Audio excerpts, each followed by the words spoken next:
अरे यूवी को टेंशन नहीं है, मेरी टेंशन है करने का, लगाने का। 4, 8, 9, 15, ठीक है ना। 4, 8, 9 को छोड़कर मैं एक क्वेश्चन बता देता हूँ, इनको आप लगाना। कल का तो आप बता दिए। कल वाले की ही मैं बात कर रहा हूँ, काहे परेशान हो रेगुलर आओ, जो अपने टारगेट बनाया उस हिसाब से काम खत्म हो, अदरवाइज फिर कोई सेंस नहीं बनेगा। कल मैंने एक एग्जांपल लगाया था, ठीक है, आज फिर एक एग्जांपल लगाते हैं। करने का तरीका अब तुमको समझ में आ जाए, ताकि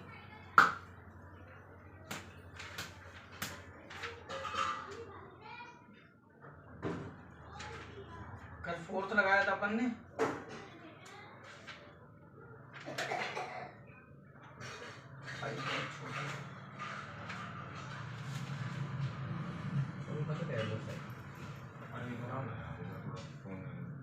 चलो 7 नंबर देखो, एक्सरसाइज का 7 नंबर। मैंने क्या रूल जो बताए थे वो क्या बताए थे, एक बार रिवाइज कर लेते हैं।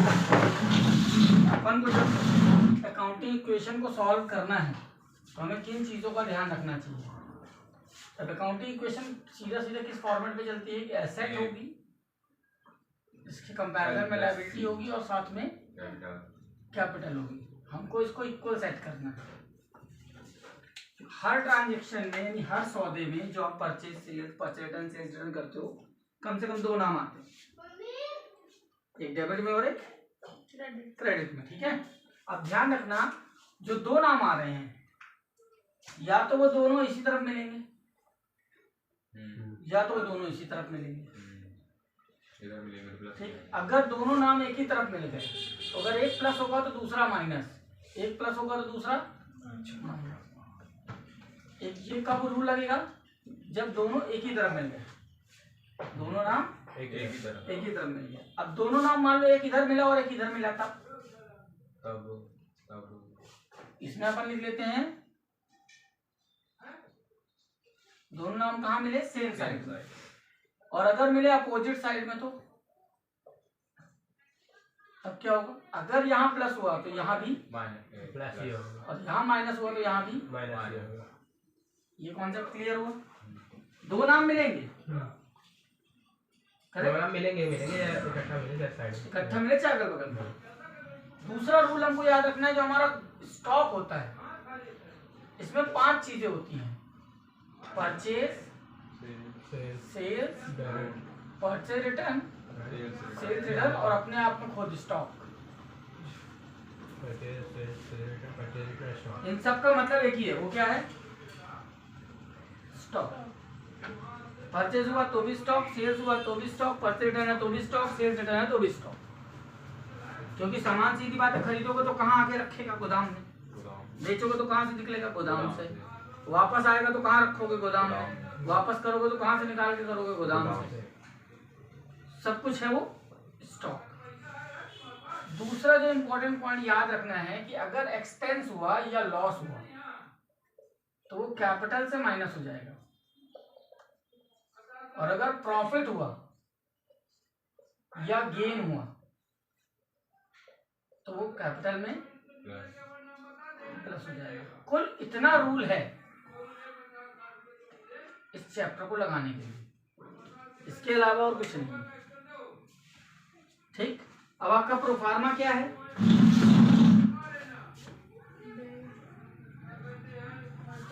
कोई डेट फिट नहीं है इसमें। Assets is equal to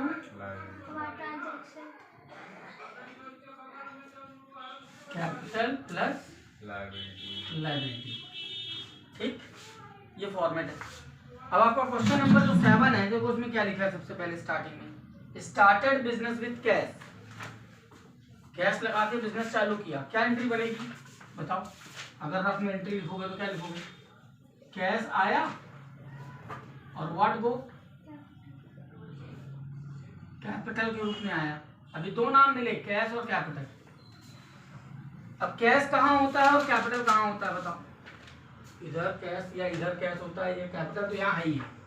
cash कहाँ होता है अभी कैसे पता चलेगा कहाँ होता है, तो अपन ने पिछला चैप्टर जो लगाया है फाइनल अकाउंट, उसमें बैलेंस शीट लगाई है। हाँ, पूरा क्या आइटम है? बैलेंस शीट का आइटम है। हाँ, assets। कैश कहाँ लिखते थे? एसेट्स में। और कैपिटल कहाँ मिला? इधर। यस या नो? तो पहला पॉइंट यहाँ पूरी लाइन लिख देंगे जो लिखा है उसमें। क्या लिख देंगे? स्टार्टेड बिजनेस विद कैश, पूरी लाइन लिख दोगे। इसके बाद क्या लिखना है? अब देखो क्या मैंने बोला था, दो आइटम मिलेंगे, दोनों या तो सेम साइड में होंगे या दोनों अपोजिट साइड में होंगे। अब बताओ, कैश और कैपिटल दो आइटम मिले, दोनों अपोजिट साइड में है। कैश कहाँ है? एसेट में। और लायबिलिटी कहाँ है? कैपिटल कहाँ है? लायबिलिटी साइड में। तो जब दोनों नाम अपोजिट साइड में मिलते हैं तो या तो प्लस होंगे या तो माइनस। अब बिजनेस में तुमने पैसा लगाया और बिजनेस चालू किया, तो बिजनेस में पैसा आया, बढ़ा या घटा? अभी तो घटा था कि भी लगा। तुम्हारे पास घटा। हाँ, बिजनेस में बढ़ा कि घटा? बढ़ा। क्योंकि हम अकाउंट किसका बनाते हैं बेटा? बिजनेस। अपना अकाउंट नहीं बनाते।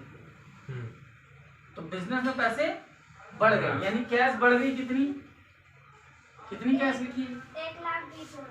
1,20,000। अब बताओ, एक आइटम अगर बढ़ा है और दूसरा उसकी तरफ दूसरी तरफ है तो वो भी क्या होगा? बढ़ेगा।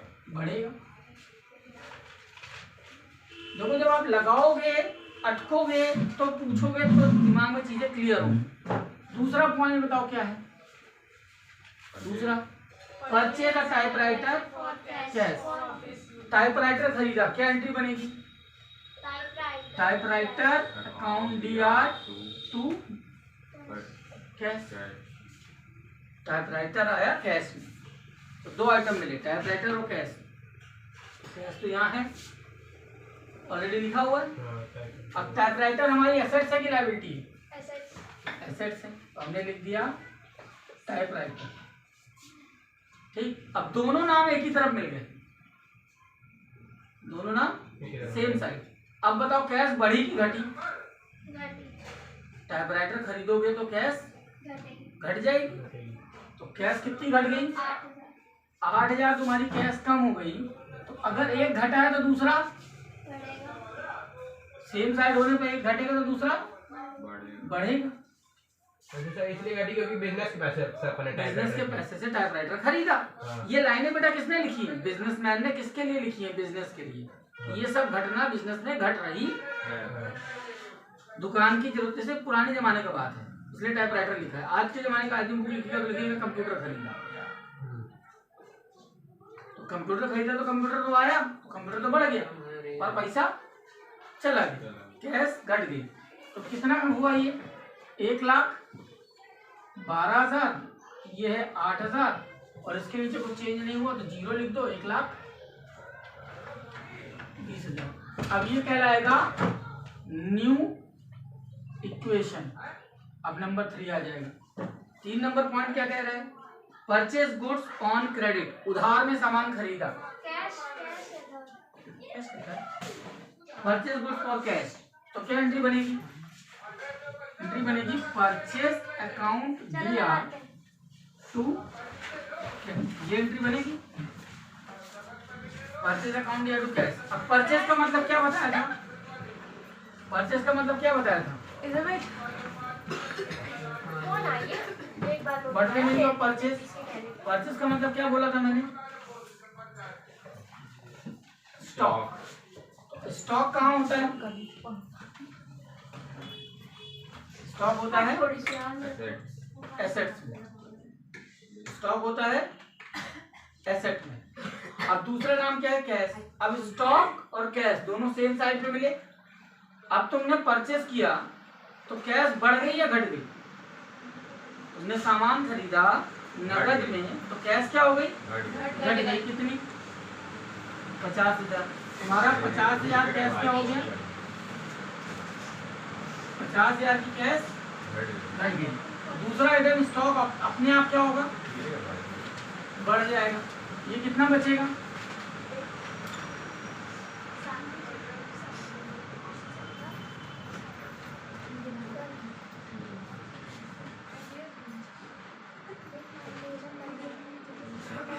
डन। तो गया आपका, ये भी कहलाएगा क्या? New equation. पॉइंट नंबर 4 पे आ जाओ। क्वेश्चन नंबर 7 है ये। आगे क्या लिखा? परचेज गुड्स ऑन क्रेडिट, उधार में सामान खरीदा। तो जब उधार खरीद रहे हो तो क्या एंट्री करोगे? अगेन परचेस अकाउंट दिया। अब यहाँ किसी का नाम नहीं है तो हो जाएगा क्रेडिटर। अब परचेस कहाँ होता है यानी स्टॉक, ऑलरेडी लिखा है। क्रेडिटर कहाँ होता है?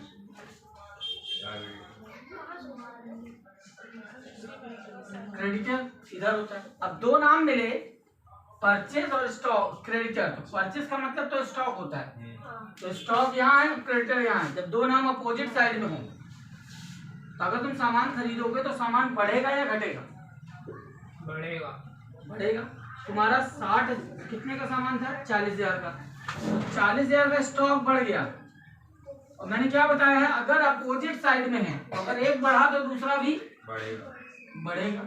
इसके नीचे जीरो लगा दिया, इसके नीचे जीरो लगा दिया, इसके नीचे जीरो लगा दिया। ये हो गया 62,000 plus 8,000 plus 90,000 plus 120 plus 40।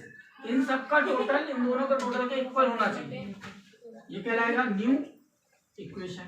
Number 5 क्या कह रहा है देखो, सोल्ड गुड्स ऑन क्रेडिट 60,000 का 80,000। सामान बेचा उधार, तो बेचा किसको पता नहीं है तो अपन लिख देंगे debtor account DR to sales.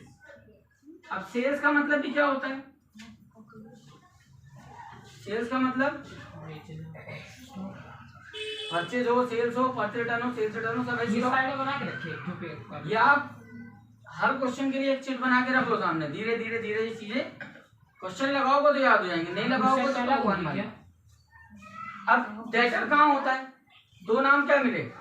Debtor और सेल्स। सेल्स का मतलब स्टॉक तो यहाँ है, डेटर कहाँ होता है? अगर क्रेडिटर यहाँ है तो डेटर कहाँ होगा? इधर। अब दोनों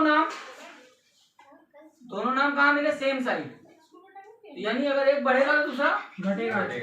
अब तुमने सामान खरीदा है, सामान बेचा है, तो तुम्हारा स्टॉक बढ़ेगा कि घटेगा? घटेगा।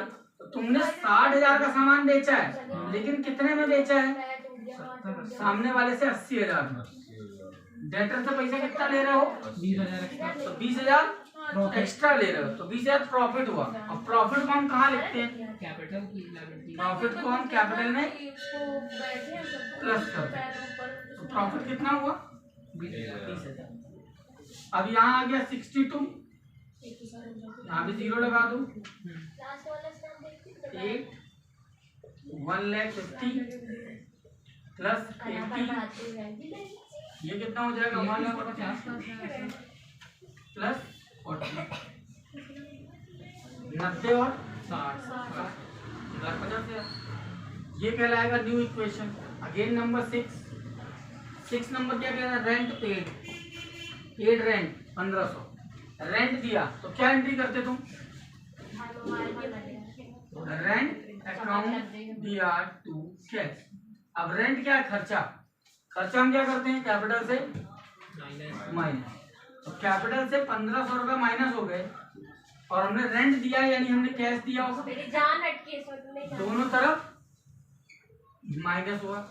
ये कितना बचेगा? तो 12-13,000 की चपत लग जाएगी। 60,500 8,000 1,50,000 प्लस 80, यहाँ कितना बचेगा? 1,38,500 प्लस 40,000। इसको भी बोलेंगे new equation. Point number 7, paid salary. 2,000 तुमने सैलरी दी, इसकी भी एंट्री क्या करोगे? सैलरी अकाउंट दिया टू कैश। तो सैलरी अगेन खर्चा है, यानी ये भी कैपिटल से क्या हो जाएगा? माइनस। और कैश दिया तो कैश भी क्या हो जाएगी? माइनस। तो कोई भी खर्चा होगा, अगर आप सैलरी दे रहे हो, रेंट दे रहे हो, कमीशन दे रहे हो, इंटरेस्ट दे रहे हो, हमें क्या करना है? कैपिटल से घटाना है और कैश से घटाना है, क्योंकि कैश में दोनों अपोजिट साइड में नाम मिले तो क्या करेंगे? अगर एक घटेगा तो दूसरा भी घटेगा, एक बढ़ेगा तो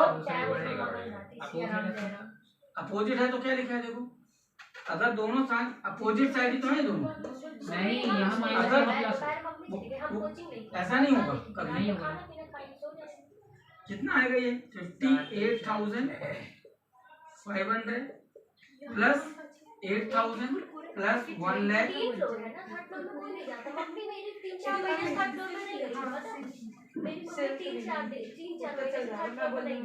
मैं अपने थर्ड फ्लोर में किसी इंसान को जाकर छुपा दूं तो किसी को पता नहीं चलेगा। This is called new equation. Point number 7 हो गया। पॉइंट नंबर 8 चली पैर रखी ना 800 का कमीशन मिला तो क्या एंट्री बनेगी, तो भैया तक किसी पास ले दो कैश आया, ठीक रहेगी। What go what come, income हो रही है कमीशन के नाम से। अब इनकम होती है तो हम कैपिटल में क्या करते हैं प्लस, तो हमने इनकम में प्लस कर दिया 800, और कैश अगर इधर प्लस हो रहा है तो इधर भी क्या होगा कैश में प्लस, बाकी जगह सारी जगह पे जीरो लिख देंगे। वाली जितनी खूबियां इसके अंदर डाल, ये कितना हो जाएगा, संगति का असर पड़ रहा है प्लस 1,50,000 प्लस 80 इक्वल टू यहाँ आ गया 300 plus 40। This is again called new equation number 9। अगला point, withdraw cash for personal use. Personal use के लिए कैश निकाला तो क्या बोलते हैं, ड्राइंग अकाउंट दिया टू कैश। अब ड्राइंग के लिए आपको क्या बताया था पिछले चैप्टर में, ड्राइंग को कैपिटल से क्या करते थे माइनस, यानी आपका जो भी ड्राइंग है कितना 5,000, वो कैपिटल से क्या हो गया माइनस, और ड्राइंग में क्या कर रहे हो कैश, तो कैश बढ़ेगी कि घटेगी, अगर एक बार घट रहा है तो दूसरा भी। जब हम पर्सनल यूज के लिए बिजनेस से पैसा निकालेंगे तो बिजनेस से कैश कम हो जाएगी। 54,300 plus 8,000 plus 1,50,000 plus 80,000 is equal to 5, इसमें से माइनस हो जाएगा तो 1,32,300 प्लस। ये समझाते हैं मेरे को अकाउंटिंग क्वेश्चन पिछले वाले घंटे में क्वेश्चन समझ नहीं अब आंसर चेक करो, ये वाला हम चैप्टर समझ कैश 54,300 आ रहा है, टाइपराइटर 8,000, स्टॉक 30,000, कान हाँ निपटा दिए बोले 30, हाँ नहीं आ रहा है सर, क्यों नहीं आ रहा, नहीं आ रहा, इसलिए नहीं आ रहा कि ध्यान दिया था नहीं। देखो जब ये बढ़ा था 80,000 तो कैश क्या हुआ, स्टॉक क्या हुआ था माइनस, घटा था, तो ये बचा कितना 30। स्टॉक कैसे माइनस हुआ सर, जब सामान बेचोगे तो स्टॉक क्या होगा, आपने जो सामान बेचा था 60,000 का 80,000 में, तो स्टॉक घटा, डेटर बढ़ा, 80 मिलेगा, 20,000 का प्रॉफिट हुआ। अब ये ऑटोमेटिकली कितना बच गया 30। नेक्स्ट आंसर क्या है, डेटर 80,000 आ गया, कैपिटल कितनी लिखी है 132,300 आ गई, और क्रेडिटर 40। मैंने जो आपको क्वेश्चन नंबर दिए हैं कौन कौन से दिए हैं होमवर्क में, क्वेश्चन नंबर 489। ये 3 क्वेश्चन आपको लगाने थे, लगाया कि नहीं लगाया, नहीं लगाया है तो लगाओ, बिना लगाए ना बनेगा। मैं जब तक इस चैप्टर के क्वेश्चन अब नहीं बताऊंगा, अब तभी बताऊंगा जब आप बताओ, नहीं अगर आप नहीं लगाओगे तो मेरे लगाने से आपसे नहीं बनने वाला, लगाओगे गलती होगी, अटकोगे, भूल जाओगे, हम बता देंगे।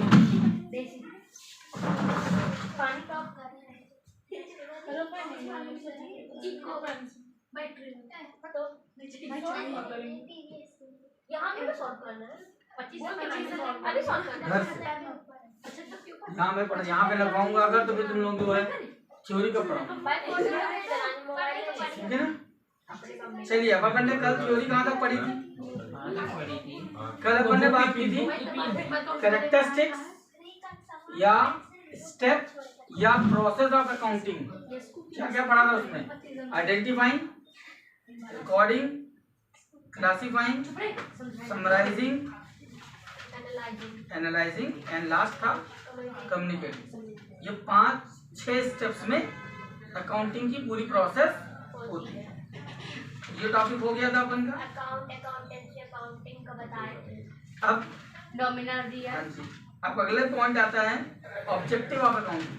तो जो बुक में है देखो, अगर आप उस पर फोकस करोगे तो आप कंफ्यूज रहोगे, क्योंकि वो याद होगा नहीं, भूलेगा। Page number 4।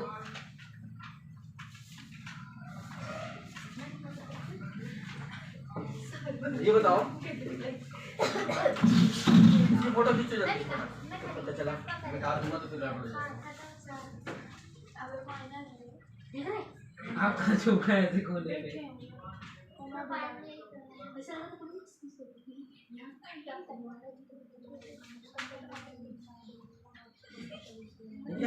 कैमरा गंदा है, थोड़ा पोस्ट है।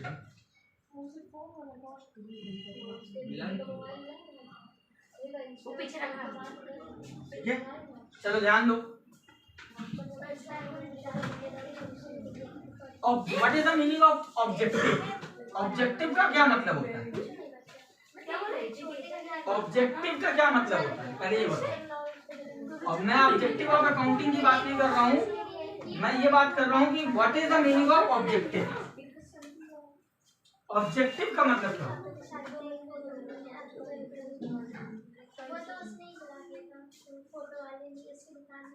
क्या होता है ऑब्जेक्टिव का मतलब? किसी चीज का विस्तार में नहीं, पहले जो उसके पॉइंट्स, वो तो पॉइंट तो कैरेक्टरिस्टिक्स में भी होते हैं। ऑब्जेक्टिव का मतलब क्या है? उसके अंदर किसी बड़े भाग का छोटा छोटा मेन चीज ऑब्जेक्टिव। पीसेस कर रहा है पाना आलू के फ्रेंच फ्राइज आ रहे। अच्छा वो क्यों हिंदी में बोलते हैं इसको व्हाई है ना। ये शब्द मैंने इसलिए बाद में यूज किया क्योंकि ये शब्द जल्दी याद होता है। ऑब्जेक्टिव का मतलब उद्देश्य, कि हमें वो काम क्यों करना है। जैसे what is the objective to attend the classes, what is the objective to attend any party और फंक्शन। कुछ ना कुछ हर चीज का एक ऑब्जेक्टिव होता है। किसी भी काम को हम क्यों कर रहे हैं। अगर आप अकाउंटिंग कर रहे हैं तो अकाउंटिंग में क्या कर रहे हैं? Identifying, recording, classifying, summarising, analysing, communicating, ये आप कर रहे हैं तो वाई। रिकॉर्डिंग तो पहले ही हो गया, आइडेंटिफाइंग के बाद रिकॉर्डिंग। ये प्रोसेस हम क्यों कर रहे हैं? कोई ना कोई ऑब्जेक्टिव होगा ना। तो किस पॉइंट से सोचना है? अगर आप बिजनेसमैन हैं, you are a businessman and you are doing accounting, ठीक है ना, तो आप अकाउंटिंग क्यों कर रहे हो, इसको आप रिलेट करो जितना तुमने अभी तक पढ़ा है। अब तुमने क्या क्या पढ़ा? Journal, ledger, trial balance, bank reconciliation, depreciation, है ना, final account, trading, profit and loss, balance sheet पढ़ी ना सब। ठीक, इनको पढ़ने पर हमने क्या मतलब ये कहते हैं कि ये चैप्टर क्यों था। जैसे जर्नल का चैप्टर क्यों था? जर्नल का चैप्टर का क्या ऑब्जेक्टिव है? कोई भी बिजनेसमैन जर्नल एंट्री क्यों करेगा? किसी अपने बिजनेस ट्रांजैक्शन को रिकॉर्ड करना है, ठीक है ना, रिकॉर्ड करने के लिए। तो what is the objective of accounting? Recording of transaction of business. हाँ, ट्रांजैक्शन ऑफ बिजनेस। उसका ऑब्जेक्टिव क्या है? वो अकाउंटिंग क्यों कर रहा है? ताकि भाई हमारे बिजनेस में जो जो घट रहा है, जो जो दुर्घटनाएं घटनाएं जो घट रही है वो सब लिख जाए, ताकि भूलने पे याद आ जाए। भाई मान लो मेरे से इसने 100 रुपया उधार लिया और मैंने नहीं लिखा, भूल जाएंगे, वो डूब जाएगा। ऐसे 100 करके 500 लोगों को दे दिया मैं, तो मेरी डूब जाएगी। तो व्हाट इज द रीजन? हम रिकॉर्डिंग क्यों कर रहे हैं? ताकि हमको याद रहे, ठीक है ना। दूसरा ऑब्जेक्टिव यूज जो तुम अभी बोले तुमने, रिमेम्बर, याद रखने के लिए एक ऑब्जेक्टिव हुआ ना। ट्रायल बैलेंस क्यों बनाते हैं? अच्छा, क्लास मतलब लेजर क्यों बना रहे थे? लेजर इसलिए बना रहे थे क्योंकि किसी भी चीज का एक मेन मतलब हर चीज का अलग अलग हिसाब पता चल जाए। हाँ मैं कितने का टोटल माल खरीदे हैं परचेज से पता चल जाएगा। कितना राम को उधार दिए उस किससे पता चलेगा, राम के लेजर से पता चल जाएगा। और साल भर में मैंने कितना किराया दिया, हमारी लायबिलिटीज पता चलती है सबसे। टू नो लायबिलिटीज एसेट अलग कर दो इसी को, टू नो लायबिलिटी। देखो अपन रटना नहीं है, रटोगे भूल जाएगा। जो जो किया है तुमने साल भर अभी 4 महीने में, वही इसका ऑब्जेक्टिव है। ट्रायल बैलेंस क्यों बनाते हैं? पता करने के लिए। मौसी घूम के चली गई। दिल्ली मौसी ऐसे आई हम ट्रायल बैलेंस क्यों बना रहे थे? ट्रायल बैलेंस क्यों बना रहे थे? ये दरवाजा भी है। हम बोला यहाँ से कहाँ पे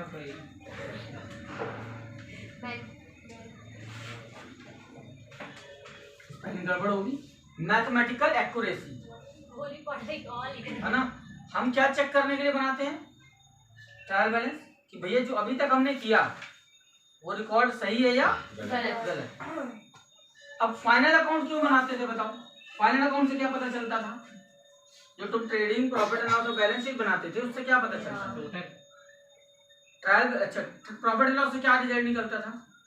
हमारा फायदा हुआ क्या पता चलता था? नेट प्रॉफिट या नेट लॉस। तो हम ये ना लिखेंगे, हम मालूम क्या लिखेंगे? प्रॉफिट एंड क्या लिख सकते हैं? अपनी मम्मी के लिए वो सुन तो अपनी मम्मी के लिए फोटो वाला बनवा देना, अच्छा वाला वो हम क्यों बना रहे थे अकाउंटिंग? कि अच्छा बना रहा है। प्रॉफिट एंड लॉस का पता चल जाए। अब बुक में देखो क्या लिखे हुए। नहीं यहाँ की बात कर रही हूँ। चलो ध्यान दो इधर। पहले लिखा है to know the profit and loss, पहला पॉइंट लिखा है। दूसरा पॉइंट क्या लिखा है? To know the financial position of business. Financial position of business का मतलब ये हो गया to know the assets, to know the liability. Next proper recording, आपने लिख लिया रिकॉर्डिंग। फिर meeting statutory requirement. Statutory requirement का मतलब होता है वो टीचर है वो टीचर है मॉडर्न मॉडल ये बोल रही है ये अच्छा सुनो, है कौन भाई ये तो सब बातें बंद करो। To know tax and provide financial data, ये बुक में लिखे हैं। बुक में जो 5 पॉइंट कितने लिखे थे? 5 पॉइंट। इन 5 में से 4 तो तुमको यही मिल गए जो तुम लोगों ने बताया। Recording assets and liability and financial position, profit and loss, tax. अब ये अपन ने एक्स्ट्रा जोड़ दिया, रिमेंबर करना और मैथमेटिकल एक्यूरेसी को चेक करना। तो ये अपने ऊपर डिपेंड करेगा कि हम देखो, अगर अभी यही बुक आप एनसीईआरटी की जो आपको स्कूल से मिली है वो उठाओगे तो उसमें अलग ऑब्जेक्टिव लिखे होंगे। अध्ययन या बोध उठाओगे उसमें अलग ऑब्जेक्टिव लिखे होंगे। तो अपन किस हिसाब से चलते हैं कि भैया हमारी एसेट्स या लायबिलिटी या फाइनेंशियल पोजीशन क्या है, ये ऑब्जेक्टिव होगा। अगला आ जाओ, मोर इम्पोर्टेंट क्वेश्चन है, difference between book keeping and accounting. What is the difference between book keeping and accounting? ये हो गया अपने क्या ऑब्जेक्टिव। ऑब्जेक्टिव का मतलब क्या बताया था? हम ये काम क्यों कर रहे हैं, या व्हाई, या उद्देश्य। कुछ भी बताया करो। अगला आता है नेक्स्ट इम्पोर्टेंट टॉपिक जो एग्जाम में हर हाल में आता है। ये क्वेश्चन हर बार आता है, what is the difference between book keeping and accounting?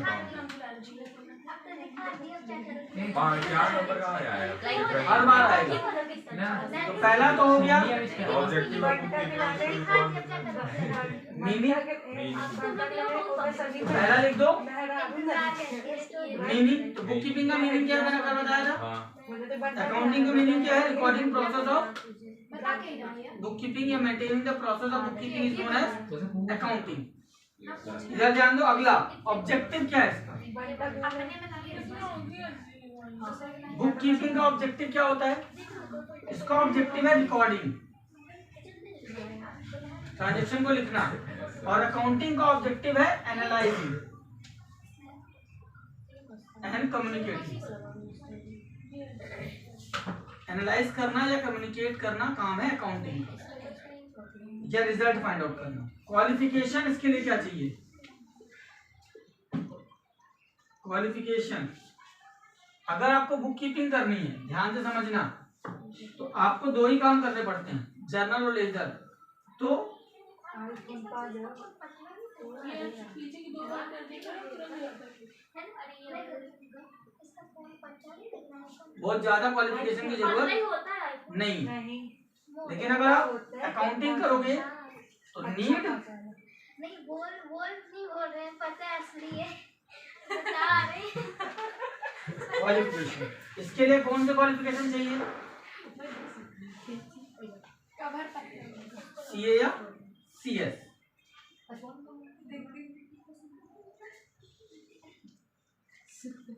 Fourth science,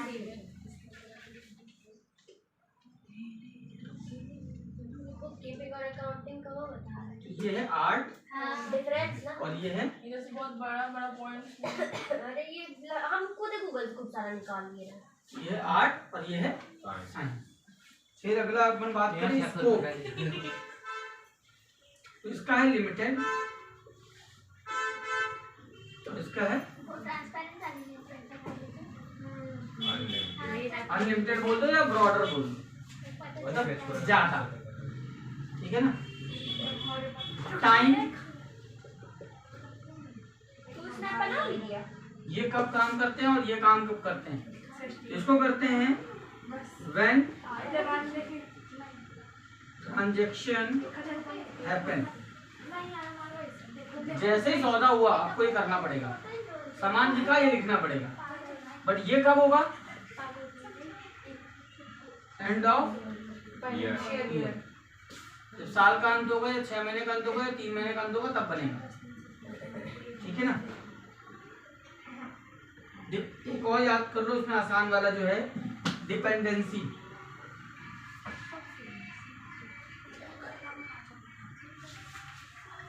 ये इंडिपेंडेंट है, यानी सबसे पहला काम यही करना पड़ता है, तो ये अपने आप में फ्री है। But book keeping is accounting ना, हाँ, अकाउंटिंग डिपेंड ऑन। भाई अगर जर्नल और लेजर नहीं होगा तो उसके आगे की प्रोसेस नहीं होगी। एक और डिफरेंस क्या बन सकता है? तो बताएंगे ना फ्रेंड्स। प्रिपेयर, इसमें क्या बनाते हैं? जर्नल और लेजर। यहाँ क्या बनाते हैं? Trial balance up to, trial balance से लेकर फाइनल अकाउंट तक जितना भी कार्यक्रम होगा वो सारा कहाँ होगा? वो जो 2 बंदे थे, 2 अकाउंटिंग। एक बार पूरा सा रिवाइज कर रहे हैं। देखो मीनिंग बुक कीपिंग क्या है? The combination of 2 words, book and keeping is known as book keeping. What is accounting? The recording of transaction और analysing of transaction is known as accounting. Objective, इसका objective, the objective of book keeping is to record the transaction, objective of accounting to analyse the business transaction या business. इसका क्या qualification है? Sir वो नहीं है एक इसमें नेचर ऑफ वर्क, हाँ तो वो क्लरिकल हो गया ना, नेचर ऑफ वर्क भी कर सकते हो। क्लरिकल और इसका एनालिटिकल। इसका हो गया क्लर्क का काम है, इसका एनालिटिकल और इसका एनालिसिस का काम एनालिटिकल। देखो मैं कह रहा हूँ तुम्हारे 4 नंबर का मैक्सिमम क्वेश्चन आता है, तो अगर 6 पॉइंट याद होंगे तो 4 आराम से याद आ जाएंगे एग्जाम में। तो क्वालिफिकेशन इसके लिए बहुत जरूरी नहीं है, बट इसके लिए स्पेशल क्वालिफिकेशन की जरूरत है। अब क्वालिफिकेशन नहीं याद रहा तो एक बार याद रख, तो ट्रेनिंग, इसके लिए ट्रेनिंग की जरूरत नहीं है, लेकिन इसके लिए ट्रेनिंग की जरूरत। साइंस एंड आर्ट, तो ये आर्ट है और ये साइंस, क्योंकि इसमें स्पेशल नॉलेज चाहिए, that's why it is called science. Scope इसका लिमिटेड है। क्लर्क को ज्यादा पैसा नहीं मिलता, लेकिन सीईओ को ज्यादा पैसा मिलता है, क्योंकि उसके लिए इसको स्पेशल नॉलेज, जैसे ज्यादा हार्ड वर्क करता है अगर कोई हॉस्पिटल में है तो वो नर्स और कंपाउंडर करते हैं, लेकिन ज्यादा पैसा कौन कमाता है? क्यों? क्योंकि भाई पैसा किस चीज का मिल रहा है? उसकी एक्सपर्टीज का मिल रहा है, उसने स्पेशल ट्रेनिंग ली है सर्जरी की, तो उसको ज्यादा पेमेंट मिलेगी बजाय नर्स और कंपाउंडर के, भले वो वर्क ज्यादा कर रहे हैं। तो it is called scope. Time, जैसे ट्रांजेक्शन हुआ, कोई सामान बिका या कुछ खरीदा या कुछ पे किया, तुरंत इसको लिखना पड़ेगा, लेकिन इसको कब करेंगे? End of the financial year. Hospital का एग्जांपल फिर लगा लो, पेशेंट आया, नर्स कंपाउंडर वार्ड बॉय का काम चालू, डॉक्टर का काम कब चालू होता है? जब मरीज एडमिट हो गया तब, है ना, तो उसका काम बाद में चालू हो रहा है। डिपेंडेंट, ये इंडिपेंडेंट है और ये डिपेंडेंट है किस पे? बुककीपिंग। ये कब बनाते हैं? इसमें क्या क्या बनाते हैं? जर्नल और लेजर, और इसमें ट्रायल बैलेंस के बाद के सारे कार्य। नेचर क्या है इसका? क्लर्क का काम, बाबूगिरी है, और ये एनालिटिकल काम है, यानी इसको आप ये बोल सकते हो प्रोफेशनल। वीआईपी वाला आईपी। जैसे आपके स्कूल में जो फीस काउंटर पे बैठा बंदा है, वो ये कर रहा है क्लर्कल वर्क, बट जो पूरे स्कूल का हिसाब किताब रख रहा है, जो अकाउंट्स मेंटेन कर रहा है, that person is a professional chartered accountant. वो बताता है कि स्कूल की फाइनेंशियल पोजीशन एक्चुअल में क्या है। तो this is known as book keeping and difference between book keeping and accounting. Photo खींच लो इसकी भी, then we move to the next point. करोड़ों में पैसा पड़ा है अकाउंट में।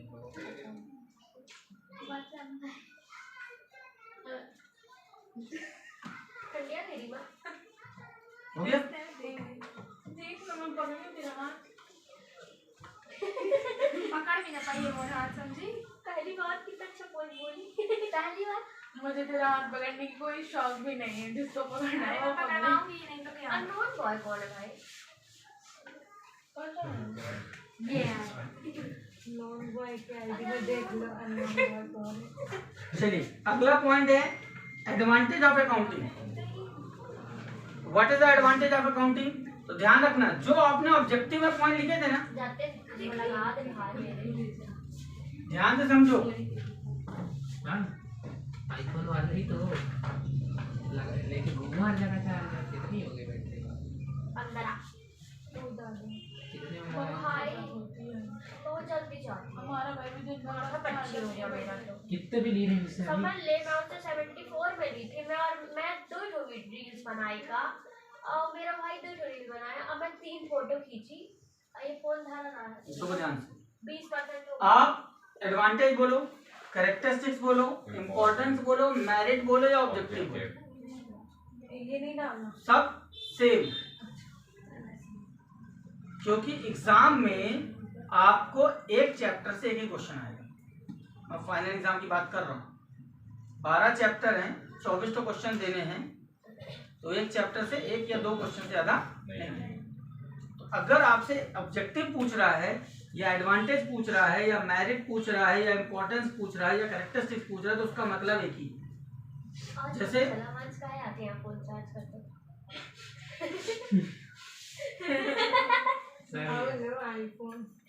अब ध्यान से समझो, अभी आपने जो ऑब्जेक्टिव लिखे थे, पहला ऑब्जेक्टिव क्या लिखा था? पहला ऑब्जेक्टिव ऑब्जेक्टिव की बात कर रहा हूँ। ऑब्जेक्टिव में पहला पॉइंट क्या था? नहीं, रिकॉर्डिंग। रिकॉर्डिंग, ठीक है ना। तो अब इसको एडवांटेज कैसे बोलोगी? रिकॉर्डिंग हमको लिखना वही है।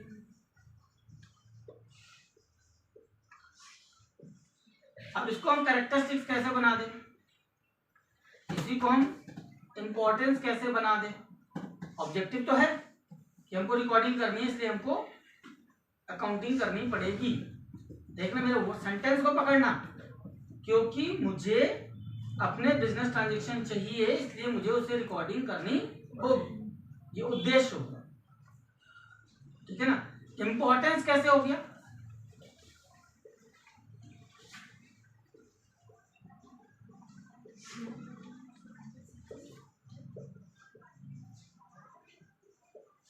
Same sentence, every transaction is recorded, हर सौदा रिकॉर्ड हो जाता है। ये फायदा है क्या अकाउंटिंग करने का, हर ट्रांजेक्शन क्या रहेगा रिकॉर्ड में होगा। ऑब्जेक्टिव क्या था, रिकॉर्ड करना पड़ेगा। फायदा क्या है, हर ट्रांजेक्शन रिकॉर्ड है तो हम जब चाहे उसको ढूंढ सकते हैं। भाई जैसे कोचिंग, अगर आप कोई भी कोचिंग इंस्टीट्यूट ले लो तो what is the objective to attend the coaching, to score the marks, to understand the sir अपना कॉन्सेप्ट। स्कैनर मेरे को भेज दीजिएगा, सोच के आता था कि परसों से कितने दिन से सोच रही हूँ, सर से बोलूंगी स्कैनर भेज दीजिएगा, लेकिन बोल नहीं पाती। अपन ने क्या ऑब्जेक्टिव बताया उसका कि भाई कोचिंग जाने का या इंस्टीट्यूट जाने का, सेंटर जाने का क्या रीजन हो सकता है कि हम कॉन्सेप्ट अंडरस्टैंड करना चाह रहे हैं जो हम स्कूल में नहीं पढ़ पाए फॉर एग्जाम्पल, तो ये ऑब्जेक्टिव हुआ। एडवांटेज क्या हुआ, क्योंकि कोचिंग जा रहे हैं इसलिए समझ में आ रहा है, चाहे यहाँ की बात करो चाहे कहीं की भी बात करो। ऑब्जेक्टिव क्या है, वही ऑब्जेक्टिव उसका कैरेक्टरिस्टिक बन जाता है, वही उसकी इंपॉर्टेंस बन जाती है कि यार हम फलाना जगह जा रहे हैं इसलिए हमको समझ में आ रहा है। बात सेम है बट लिखने का तरीका बदल गया, सिर्फ तरीका बदलने का तरीका सीखो। तो ये हो गया। दूसरा अपन ने क्या किया था बताओ, सेकंड ऑब्जेक्टिव क्या बनाया था, क्लासीफाई किया था, है ना। क्लासीफाइंग में क्या होता है, सारे ट्रांजेक्शन अलग अलग हो जाते हैं, सबके इंडिविजुअल रिकॉर्ड बन जाते हैं, है ना। तो नो आगे लग गई। आधी लकड़ी से रखो में अरे छोटी बात हटाओ, सर हो गया पढ़ाई। तो नो इंडिविजुअल बैलेंस।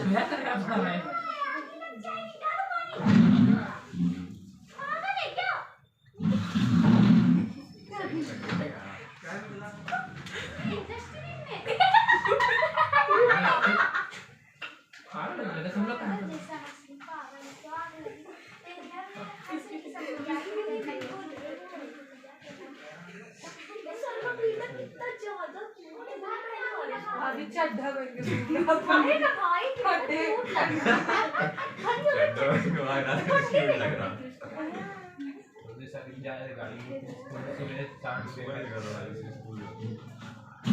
ना सर आपका यहाँ नहीं रहता क्या, आपका बेटा यहाँ इस घर में नहीं रहता क्या? नहीं रहता कहाँ रहता? पहली बार उसको देखी हम, कितना पहली बार नीचे देखी हूँ। जो वो चाचू एक जना हमको बुआ परसों से 60 रुपए खरीद के आए।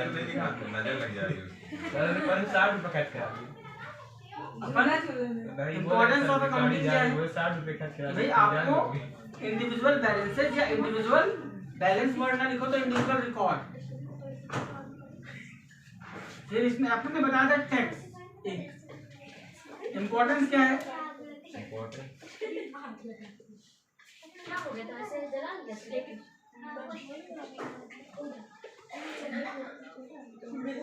हमको क्या पता चल जाएगा। नोट टैक्स पेबल, हमको कितना टैक्स देना है, यही वर्ड याद मत रखो। टैक्स वर्ड पकड़ो, टैक्स का पेमेंट करना है तो क्या कर सकते हैं, टैक्स लायबिलिटी कितनी है हमारी। इसी चीज को अगर बुक में देखोगे तो लिखा होगा कि स्टैच्यूटरी इंफॉर्मेशन, तो बड़ा क्रिटिकल वर्ड है। हम यहाँ पे टैक्स लायबिलिटी अपना लिखते हैं, देखो बुक में करीब 20-22 पॉइंट लिखे हैं। हम ये नहीं चाहते वो 20-22 पॉइंट आपको दिमाग में चलाने पड़े। अपन ने एक चीज और पॉइंट बनाया था ऑब्जेक्टिव में, प्रॉफिट एंड लॉस पता करें, तो वही यहाँ बन जाएगा नो प्रॉफिट एंड लॉस या knowledge about profit and loss. एक और बताया था फाइनेंशियल प्लानिंग या फ्यूचर प्लान। ये क्या बन रहे हैं, कैरेक्टरिस्टिक्स या इंपॉर्टेंस। अगर आप अकाउंटिंग करोगे तो आप फ्यूचर प्लान कर सकते हो, अकाउंटिंग करोगे तो आप फाइनेंशियल प्लानिंग कर सकते हो कि मेरे को कहाँ कैसे कब कितना पैसा खर्चा करना है। आप आसानी से अपना प्रॉफिट एंड लॉस पता लगा सकते हो। तो वही ऑब्जेक्टिव है और वही कैरेक्टरिस्टिक्स, वही उसकी इंपॉर्टेंस है। अगर अकाउंटिंग करेंगे तो प्रॉफिट का पता चलेगा, नहीं करेंगे तो पता नहीं चलेगा। अकाउंटिंग करेंगे तो मालूम होगा मुझे कितना टैक्स देना है, मैं गवर्नमेंट के डंडे से बच सकता हूँ। क्योंकि अगर मैं अकाउंटिंग नहीं कर रहा हूँ और मेरे घर में छापा पड़ा दुकान में, तो मेरे को पनिशमेंट भी मिल सकता है और टैक्स पेनाल्टी भी लग सकती है। तो एडवांटेज है अकाउंटिंग करने का कि भैया गवर्नमेंट के डंडे से हम बच सकते हैं। 2 जगह छापे पड़ेंगे। अरे वो तो पड़ते हैं। कहाँ पड़ गए जी? सामने टारगेट में लगे थे स्टेशन रोड की 2 दुकान। अब देखो किसमें क्या क्या लिखा है। जीएसटी का स्टैम्प पड़ेगा। देखो अब इस बुक में क्या लिखे है वो मैं तुमको बता रहा हूँ। ये मैंने 5-6 आपके लिखे। अब फटाफट देखो जल्दी से। Marathon, helpful in tax determination, tax का पता चल जाएगा। घुस गए फिर मेमोरी में रहेगा, वही बात की नहीं अपने, रिमेम्बर कहीं लिखा था अपन ने उस वाले में, ऑब्जेक्टिव में, है ना, चीजें याद रहेंगी जिसका फायदा है। फिर एविडेंस इन कोर्ट, अगर हर चीज लिखे रहोगे तो प्रूफ का काम करेगा। अगर कोई बात से पलट जाता है तो सबूत तो है तुम्हारे पास। अभी तुम किसी मेडिकल स्टोर से दवाई ले आओ, व्हाट इज द प्रूफ कि उसी दुकान से दवाई लाए? बिल। अगर आप बिल नहीं ले रहे हो और वो दवाई रिएक्ट कर जाती है तो फिर आप क्लेम नहीं कर सकते। तो जो डॉक्यूमेंट होता है, जो ट्रांजेक्शन होता है, उसका बिल एक एविडेंस का काम है। फिर है डिस्पोजल ऑफ बिजनेस। अगर आप बिजनेस बंद करना चाहो तो कोई भी बंदा कैसे अंदाजा लगाएगा कि तुम्हारे बिजनेस की क्या वैल्यू है? जस्ट इमेजिन करो, एक एग्जांपल देता हूँ। सतना में सरदार चाट वाला था, ठीक, वो बंदा अपनी दुकान यहाँ से बंद करके चला गया, ठीक। अब जस्ट सोच के देखो, उसकी दुकान बंद हो चुकी है, बट उसी के स्पॉट पे उसी के एम्प्लॉय जो वहां काम करता था, उसने पूरा सेटअप वैसे ही लगा के वहां खड़ा हो गया और उसकी दुकान सेम पैटर्न पे चल रहा है। उसी के नाम पे ना, उल्टा तो पूरा परिवार लेके वो चला गया पंजाब। मर गया मुझे वो आइडिया नहीं, मैं जब बोला मर गया तो उसका बेटा लगाने लगा है। अरे वो हटा ना दी, वो जो सब इम्पोर्टेंट क्या है, उसकी शॉप पे कोई दूसरा बंदा वहां बैठ के चला रहा है, सेम पैटर्न पे चल रही है, सेम इनकम हो रही है। जस्ट इमेजिन करो कि मान लो कोई ऐसी शॉप चल रही हो और वो बंदा अपना बिजनेस ड्रॉप करके जा रहा है वहां से, वहीं पे वही चीज की खोलना है। तो इम्पोर्टेंट क्या है, आप चाहो कि उसका, अब देखो वो सरदार का नाम यूज नहीं कर रहा, उसके बोर्ड में नहीं लिखा सरदार चाट। अगर उसका बेटा चला रहा होता तो नाम डालता, है ना। इम्पोर्टेंट क्या है, उसका नेम हम यूज अगर करना चाह रहे हैं तो हमको उसकी प्राइस पे करनी पड़ेगी ना। अब हम कैसे डिसाइड करेंगे कि सामने वाले की प्राइस क्या है? एक और एग्जांपल ले लो। नहीं भाई, आपको पूरा बिजनेस उसका खरीदना है यार। जैसे कि एग्जांपल ले रहा हूँ, किशोरी भंडार, ठीक, उसकी दुकान में तुम अगर सुबह सुबह पहुंचो तो तुम उसकी दुकान देख करके रहोगे, तुमको लगेगा कि यार क्या बेचता होगी दुकान में, कोई कुछ नहीं रहता उसकी दुकान में, करेक्ट। अब अगर सोच के देखो कोई सुबह सुबह आया उसकी दुकान का सौदा तय करने कि इसका बिजनेस मैं खरीद रहा हूँ, तो वो क्या बोलेगा, क्या बिजनेस होगा तुम्हारा? 4-5 लाख रुपए तो खत्म करो, 4-5 लाख रुपए में अपना बिजनेस बेचो। दुकान की कीमत अलग है, बिजनेस की प्राइस अलग है। दुकान तो 50 लाख की होगी, बिजनेस की बात कर रहा हूँ, उसके नाम के बोर्ड की बात कर रहा हूँ। अगर सुबह देखेगा तो बोलेगा 4-5 लाख का धंधा होता होगा साल में, 7 नहीं होता। लेकिन वही अगर पूरा दिन वहां बैठे, सिर्फ शाम भर को देख ले 2 घंटा तो उसके समझ में आ जाएगा कि यार ये बिजनेस 1 करोड़ से कम का नहीं है, सर बहुत चलती थी, करेक्ट ना। लेकिन ये पता कैसे चलेगा? ऑन रिकॉर्ड, जब उसने बिल काटे होंगे, रसीद बनी होंगी। अब बिल कैसे, अब वो समोसे का तो बिल देता नहीं, तुम्हारे में कैसे पता चलेगा? उसने जो मटेरियल खरीदा होगा उसके तो बिल होंगे कि उसने साल में 500 बोरी आलू खरीदा, तो गया कहाँ? समोसा बना ना। अगर उसने पूरे साल में 1000 किलो बेसन खरीदा तो गया कहाँ? आलू अंडा बना। अगर उसने 10,000 किलो खोवा खरीदा तो कहाँ गया? उसने कुछ तो बना होगा ना। तो हाउ टू एनालाइज कि इसका धंधा कितने का है? With the help of accounting, correct. ये होता है एडवांटेज अकाउंटिंग मेंटेन करने से। बाकी के एडवांटेज आप पढ़ लेना, इसमें कोई और खास नहीं है। कल अपन बात करेंगे लिमिटेशन, कहां पर अकाउंटिंग फ्लॉप हो जाता है। डन। मेरी किताब क्या है? क्या है दिन रात है चोरी कर ली